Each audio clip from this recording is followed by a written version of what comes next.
నాగమల్లేశ్వరి గారు, ఉత్తరాంధ్ర జన సునామీ గురించి ఏం చెప్తారు? ముందుగా దాని గురించి మాట్లాడుకుందాం. ఈరోజు అద్భుతమైనటువంటి దృశ్యాలు, కన్నుల పండువ లాంటి దృశ్యాలు. అవును సార్. నాకైతే ఒకటి అనాలనిపిస్తది సార్. ఎంత అసలు మీ అభిమానం చల్లగుండా అనని అనాలనిపిస్తది. ఎందుకంటే ఆ, ఎంత అభిమానం సార్ అసలు. ఇంగ అసలు జగన్ అన్న నిజంగా అదృష్టవంతుడు సార్.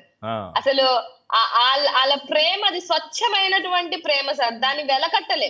ఉమ్, ఈ కూటమి ప్రభుత్వంలో వీళ్ళ బాధ ఏంటంటే వీళ్ళు వెనకతల రారు జనాలు.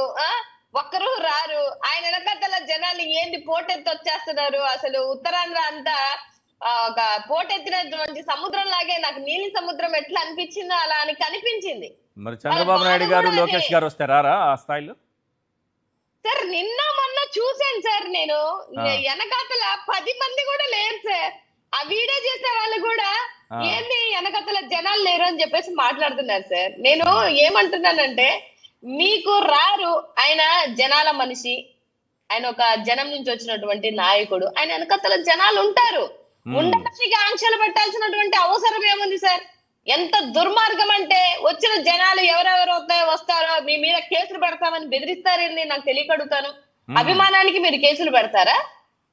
మీకు చేత కాదు. మీరు దౌర్జన్యంగా అడ్డగోలుగా చేస్తున్నటువంటి మరి ఇంక ఎవరు కాపాడాలి సార్? ఈ రాష్ట్రంలో ఒకరికి కష్టం వస్తే మీ ఇష్టాసారంగా మీరు అరెస్టులు చేసుకొని దుర్మార్గంగా ఇరికించి ఇది అప్పలరాజు గారి ఎక్స్ మంత్రి గారి కుటుంబాన్ని ఎంత బాధ పెట్టాలో అంత బాధ పెట్టారు. చిన్న బిడ్డ మీద చేసినటువంటి యాక్సిడెంట్ ని మర్డర్ అని చెప్పేసి ఏం సార్ ఎంత దుర్మార్గమా సార్? మీ బాధ ఏంటో వాళ్ళ బాధ ఏంటో వాళ్ళ ఆవేదన ఏంటో కూడా నాకు తెలియదు. ఇక్కడ నేను ఒక విషయంలో మాత్రం నేను అడగాలనుకుంటుంది ఏంటి అంటే జగన్మోహన్ రెడ్డి గారు ఒక ఎక్స్ సీఎం. ఆయనకి ఎంతమంది జనాలు వస్తారు, ఎంత జనసంద్రం వస్తుంది అని అనిత గారికి వాళ్ళ ఇంటెలిజెన్స్ కి తెలీదా సార్? తెలుస్తుందా తెలీదా? తెలుస్తుంది, ఎంత డెఫినెట్ గా తెలుస్తుంది. నిర్లక్ష్యం. ఇప్పుడు ఆవిడ హోంమంత్రి కదా ఇవాళ. ఆవిడ జోన్ లోకే కదా ఆవిడ కూడా అక్కడ జిల్లా వాసియే కదా. అవును. జగన్మోహన్ రెడ్డి గారు ఒక ఎక్స్ సీఎం వస్తున్నప్పుడు ఆయనకి Z+ కేటగిరీ ఇద్దామన్నటువంటి మినిమం కామన్ సెన్స్ ఉండదా సార్? వీళ్ళ మీద కేసులు పెడతాము, వీళ్ళని టోల్ గేట్లు పెడతాము, లేకపోతే భారీ గేట్లు పెడతాము, లేకపోతే ఇనప కంచెలేస్తాము, తాళ్లతో కట్టేస్తాము, ఇట్లాంటి శుద్ధపూస మాటలు మాట్లాడతారు గాని జగన్మోహన్ రెడ్డి గారు వస్తున్నప్పుడు Z+ కేటగిరీ ఇవ్వాలి, ఆయనకి పర్టికులర్ ఏమంటారు లీగల్ గా ఆయనకి ఇవ్వాల్సినటువంటి సెక్యూరిటీ ఇవ్వాలి, ఇవి తెలియదా సార్? నాకు తెలియకడుగుతాను. జగన్మోహన్ రెడ్డి గారిని గాని జగన్మోహన్ రెడ్డి గారి జనసంద్రాన్ని గాని ఆపడం మీ చేతనవుతుందా? ఈ 2 సంవత్సరాలలో ఎక్కడైనా మీరు ఆపినటువంటి ఒక సిచ్యువేషన్ ఉందా? అంటే కష్టం వస్తే వెళ్ళొద్దంటారేంటి?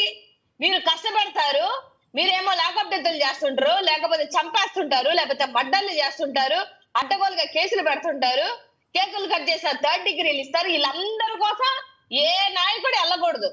మీరు మాత్రం అడ్డగోలుగా అరెస్ట్ అయినటువంటి అవినీతికి కేసు పరంగా ఉన్నటువంటి అచ్చెన్నాయుడు గారిని కలవడానికి పరిగెడతారు. కానీ జగన్మోహన్ రెడ్డి గారు ఎక్కడికి వెళ్ళినా గంజాయి బ్యాచ్ ని, బ్లేడ్ బ్యాచ్ ని వెంటేసుకుని వెళ్తారట. మీరు కూడా జగన్మోహన్ రెడ్డి గారి పర్యటనలో పాల్గొన్నారు కదా. మీరే బ్యాచ్? గంజాయి బ్యాచా, బ్లేడ్ బ్యాచా? చంద్రబాబు నాయుడు గారు అంటున్నారు అంతా బ్లేడ్ బ్యాచ్, గంజాయి బ్యాచే ఉంటుందట. అదే సార్ అంటున్నాను. పోనీ ఆ బ్లేడ్ బ్యాచ్, గంజా బ్యాచ్ మీ వెనకతలే లేరే? ఎందుకు లేరు? అసలు మీ వెనకతలు ఎవరు రారే? మీ కార్యకర్తలు అన్నారు. మిమ్మల్ని అరెస్ట్ చేసిన రోజు కూడా ఎవరు రాలే.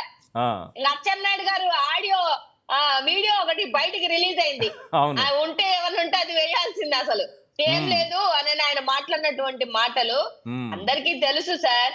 మిమ్మల్ని అరెస్ట్ చేసినప్పుడు మీ కొడుకు ఆ రోజు వెళ్ళిపోయి ఆ రోజు పట్టుకున్నాడు. ఆయన రాజ్యాంగాన్ని పట్టుకొని ఆ రోజు కూర్చున్నాడు. ఇవాళ నీకేమైతుంది? పదవి రాగానే అధికారం పదవిని ఎత్తికెక్కగానే ఇవాళ రెడ్ బుక్ పట్టుకొని కూర్చున్నాడు పాపం లోకేష్ బాబు గారు. ఆ రోజు పవన్ కళ్యాణ్ గారు పరిగెత్తి దొరలేరు కదా రోడ్ల మీద అంతా పడి ఎట్టిపోయారు సార్ వీళ్ళంతా. సో నేను ఒక్కటైతే చెప్తున్న విషయం ఏంటంటే జగన్మోహన్ రెడ్డి గారి జనసంద్రాన్ని ఆపడం మీ వల్ల కాని పని. రైట్.